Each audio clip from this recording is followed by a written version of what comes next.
ಜಂತರ್ ಮಂತರ್ನಲ್ಲಿ ನಡೆದ ವಿದ್ಯಾರ್ಥಿಗಳ ಮೇಲಿನ ಹಲ್ಲೆಯನ್ನು ಖಂಡಿಸಿ ಶಿವಮೊಗ್ಗದಲ್ಲಿ ಕಾಂಗ್ರೆಸ್ ಪ್ರತಿಭಟನೆಗೆ ಮುಂದಾಗಿತ್ತು. ಪ್ರತಿಭಟನೆಯ ನಂತರ ಕಾಂಗ್ರೆಸ್ ಕಾರ್ಯಕರ್ತರು ಜಿಲ್ಲಾ ಬಿಜೆಪಿ ಕಚೇರಿಗೆ ಮುತ್ತಿಗೆ ಹಾಕಿ ದಾಂಧಲೆ ಸೃಷ್ಟಿಸಿದರು.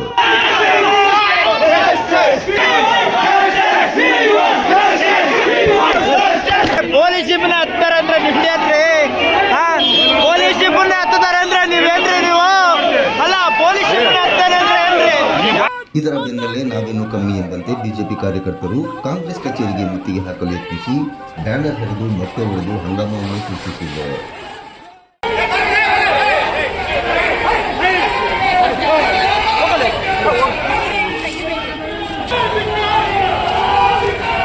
ಈ ಘಟನೆಗೆ ಸಂಬಂಧಿಸಿದಂತೆ ಜಯನಗರ ಠಾಣೆ ಪೊಲೀಸರು ಮುಖಂಡರಾದ ದೀನ್ ದಯಾಳು, ರಾಹುಲ್ ಬಿದ್ರೆ, ಪುರುಷೋತ್ತಮ್, ಮೇಳಘಟ್ಟ ಜಗ್ಗ, ಹೊಳಲೂರು ಸಂತೋಷ್ ಸೇರಿ ಸುಮಾರು 25 ಜನ ಬಿಜೆಪಿ ಕಾರ್ಯಕರ್ತರ ಮೇಲೆ ದೂರು ದಾಖಲಿಸಿದ್ದರೆ, ಅತ್ತ ಕಡೆ ದೊಡ್ಡಪೇಟೆ ಠಾಣೆಯಲ್ಲಿ ಕಾಂಗ್ರೆಸ್ಸಿನ ಯುವ ಮುಖಂಡರಾದ ರಂಗನಾಥ್, ಶರತ್ ಮರಿಯಪ್ಪ, ಸಲ್ಮಾನ್, ಪಾಲಾಕ್ಷಪ್ಪ, ವಿನಯ್ ತಾಂಡ್ಲೆ, ಗಿರೀಶ್ ಸೇರಿದಂತೆ 25 ಜನ ಕಾರ್ಯಕರ್ತರ ಮೇಲೆ ಪ್ರಕರಣ ದಾಖಲಾಗಿದೆ.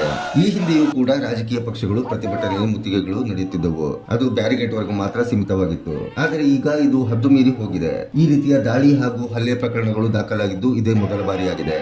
ಒಟ್ಟಾರೆ ದೂರು ಪ್ರತಿ ದೂರು ಎಲ್ಲಿಗೆ ಹೋಗಿ ಮುಟ್ಟುತ್ತದೋ ಎಂದು ಕಾದು ನೋಡಬೇಕಿದೆ.